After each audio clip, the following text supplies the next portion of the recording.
Biz Chanqal'ani Ota Daroza degan joydamiz. Ota Darozadan kiriladi. Glavniy darvozasi shu hisoblanadi. Kuzatib borsangiz, Chanqal'ning ichiga sayr qilamiz.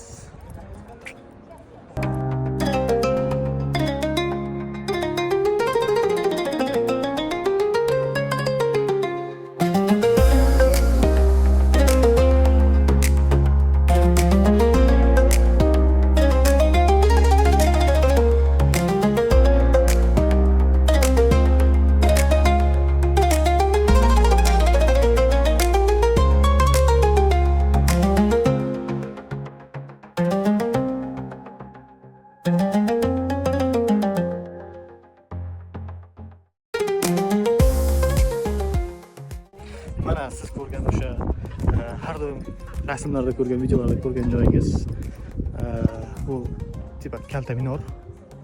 Shuni oldamiz mana.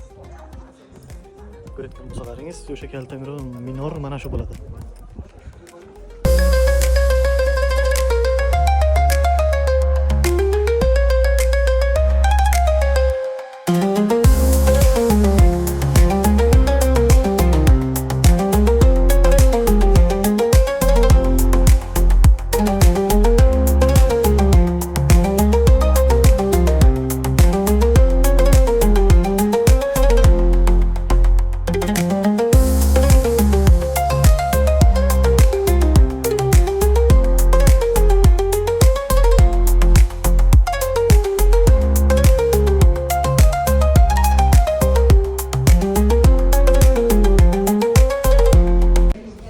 Mana shu joy hozir ko'rsatib o'tgan oxirgi mana bu naqshli bo'lgan joy.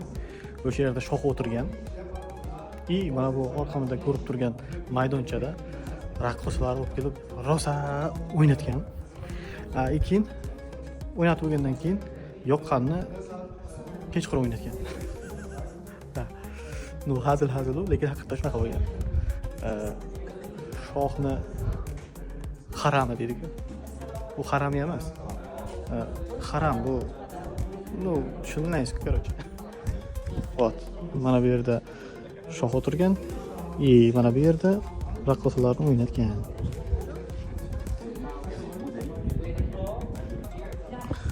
Onasining lekin shohlarga vahshiy kayf bo'lganda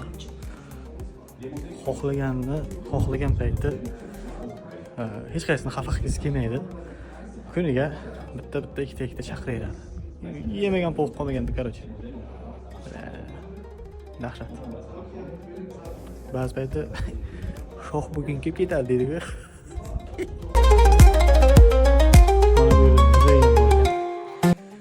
Muzeyda men bir Neandertal odam topdim. Begzod bilan Islom turibdi. Tanishinglar. Bunisi Begzod, bunisi Islom. O'xshatishga netchi?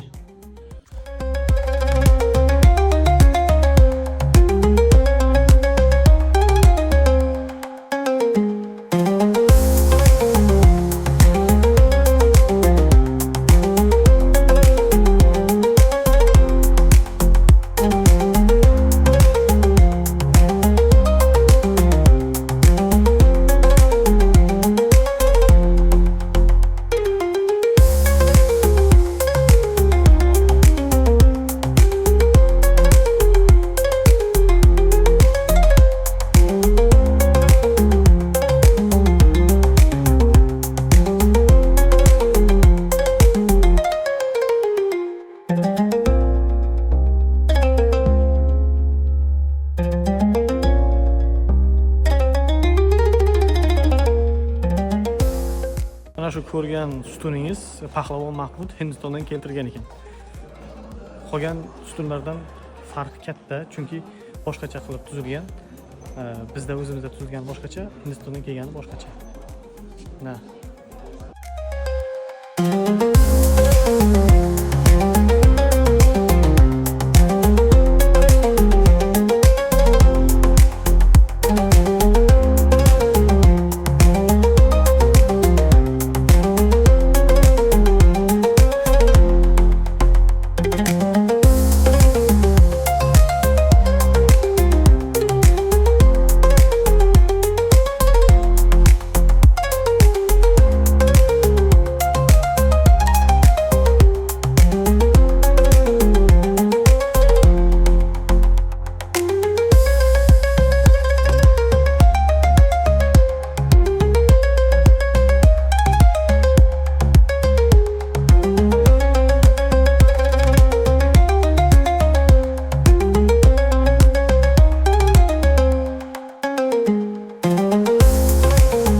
Tosh hovli degan joyi bor. Bu yerda shohning yotayotgan joyi, keyin nima deydi? Boya aytdim-ku, haqiqiy haram mana shu yerda ekan. O'sha yerga kiramiz. Hozir men sizlarga o'sha faxsh ishlar bo'layotgan joyini sizlarga ko'rsatib o'taman. O'sha tushunayotgan shunda nima ishlar bo'lishini u yerda hozir ko'rasizlar. Kuzatib boringlar, qiziq joy endi bo'ladi.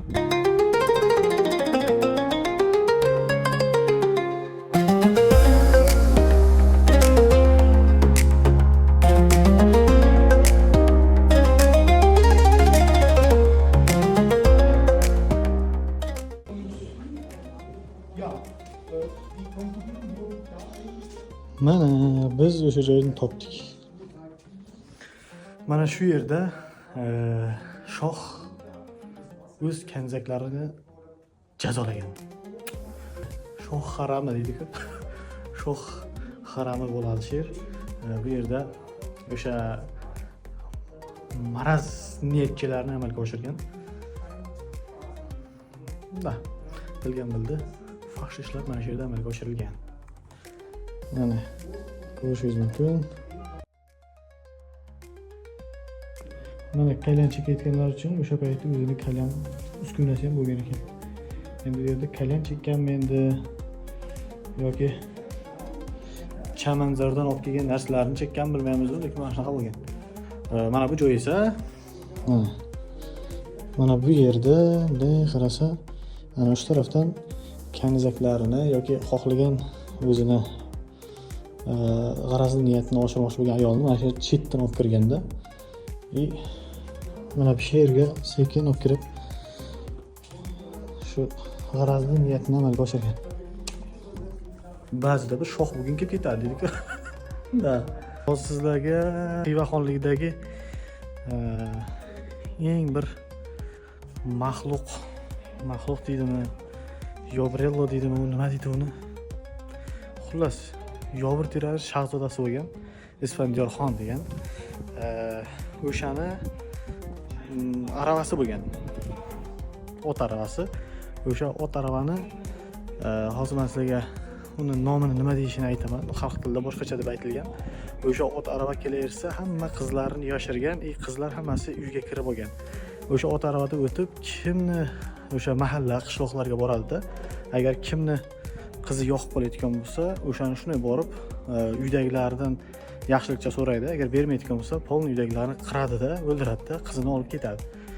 Qizini olib ketib, qolgan tushunlangiz, boradi-da, o'zini faxsh ishlarini amalga oshiradi-da, kanizak qilib oladi yoki cho'g'li qilib oladi.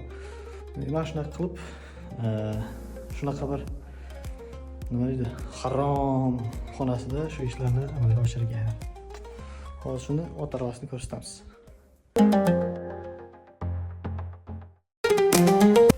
Vot, mana shu sizlarga aytib o'tilgan arava bo'ladi. Mana shunda ovga chiqqan tipa.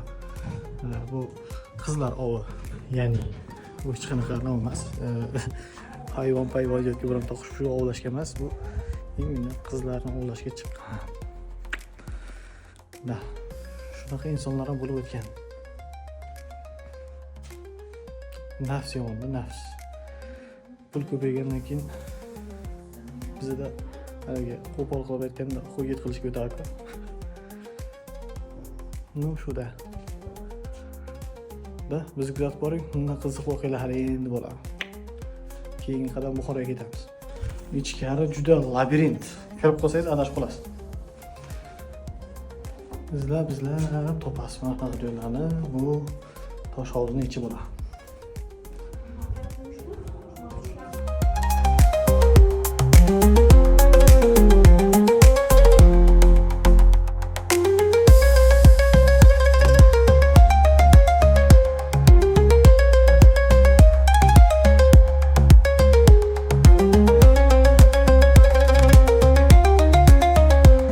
Mana hozir ko'rib o'tdingiz, mana shu ichkarida turgan ayollar kiyimi bo'ladi. Qaranglar qanday keng, katta. Hozir men ichkarida yana paranjilarni ham ko'rdim. Syomka qilolmadim. Men aytmoqchimanki, hozirga kelib bizada shunaqa kiyimlar kaltalashib, qorlashib ketdi. Bu odam ko'rgan paytda astag'firullah, o'zi oyda deydi. Bu